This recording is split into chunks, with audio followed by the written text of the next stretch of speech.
Hi, it's Dr. Ebony Green. This is Soul Chat. Today we're going to talk about who do you want to be when you gain access to your seat at the table, right? And when we talk about seat at the table, I want you to wrap your mind around this notion of your version of success.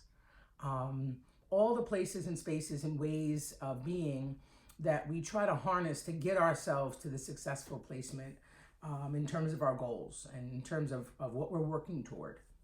And so the seat that we get to sit at usually is the aspirational placement, if you will, on your journey, right? It's the things we think about or we work towards or we create robust plans for. This is what I want to do, and we invest great amounts of energy to achieve goals. And so many of us, that seat at the table actually changes, right?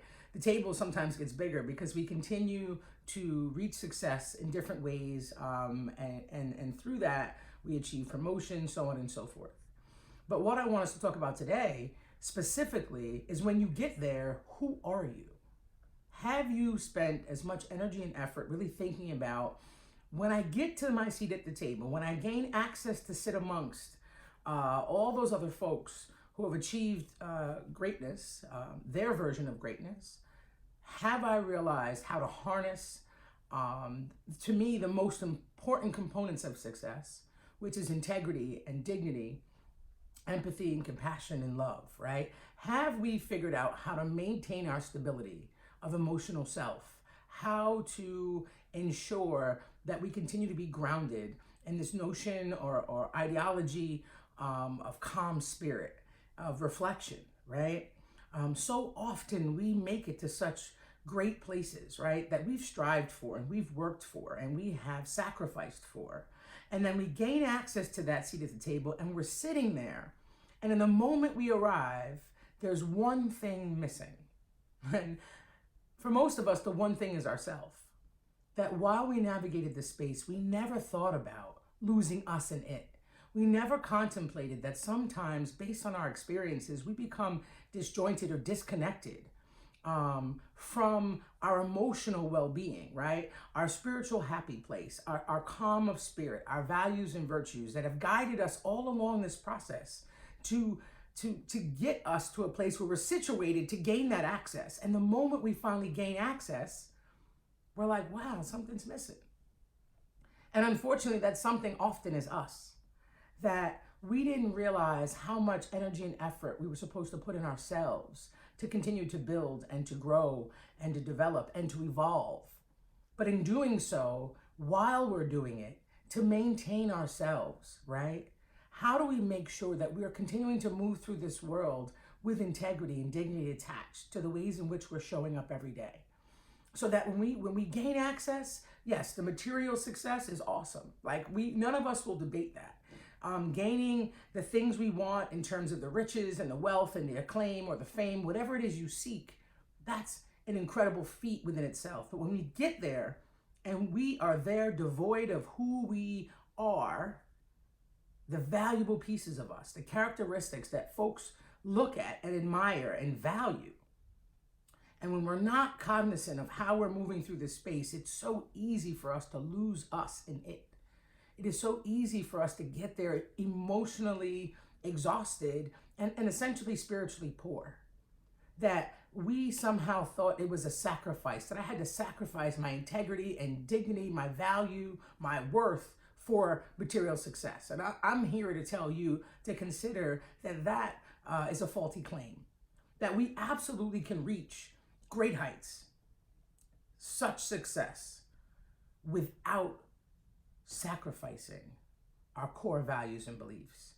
And so many of us can look to the world, and all of us, and sometimes in our own homes or our own families, and then you can also look to the greater world community, collective, if you will, and you recognize people that have become so successful, and they never lost them in it. And we don't really realize or think about deeply, how does that happen, right? How is such intentionality a part of co-creating your greatness, right? How is that part of the plan that has to happen, right? That we don't get there and then try to find us in it.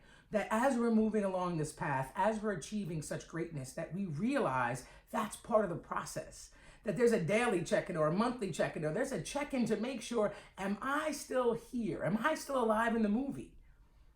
And the I is that emotional, spiritual peace and calm that we must harness. Because when we get the seat at the table, and with all its bounty and beauty and glory, when we are not able to continue to harness those core beliefs and values that helped us arrive there, that paved the way, that infused and informed our plan while we were navigating the space, we tend not to keep what we're now being able to gain access to. And when I say we tend not to keep it, there are a multitude of ways that we lose it. But most often we lose us. And there are days that when no one else is around, you're looking yourself in the mirror and you're realizing, who's the person that I used to know? That was me, right? So take time to consider, what is it and where is it I need to go, and how do I need to navigate this space, and continue to put my own growth and learning forward in the same way that I put the material wealth and bounties and abundance and gifts and achievements. That it's not a sacrifice and you don't have to give up one to have the other, that in fact you have to make sure that you check it in with yourself. That when you get there, you recognize and you can give glory and praise to all of the people who showed you love along that process. To the universe, God, spirits, whatever you believe, that you understand that there's absolutely something outside yourself that has contributed to your well-being and placement in achieving the great heights that you've achieved, right? Knowing that as I navigate space, there are questions that I should ask myself as I'm doing it, right? Do I still see me?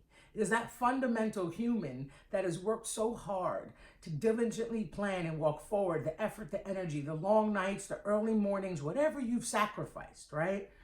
Do you still recognize yourself when you're experiencing this abundance, when you're receiving all of this success? Don't lose you in it.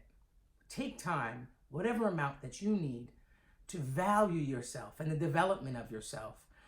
Pour into your own evolution, pour into your own iterative being process, if you will, right? Take the same effort and energy that you do to co-create what that material success looks like, so that you can align the head and the heart. That while you're there, appreciating it and enjoying it, and you should, because you put the effort and energy in getting to that placement, put the same effort and energy in making sure that when you're there, that you can recognize your own value and worth, and that it's not a compromise, right? That together, both the emotional well-being and the financial material well-being make a beautiful package to enjoy. But we don't want to be like lopsided beings, right? We don't want to live a lopsided existence, that we finally got everything materially we wanted. We've reached this success or the heights we thought we would get to. And we can even see the promise of more. But when we got there, the very basic part that has helped to get us there were the core principles of empathy and compassion, of love, right? Of forgiveness, of being calm and humble and grateful and appreciative. All of those pieces were tantamount to you achieving that placement. Don't forget that when you're there.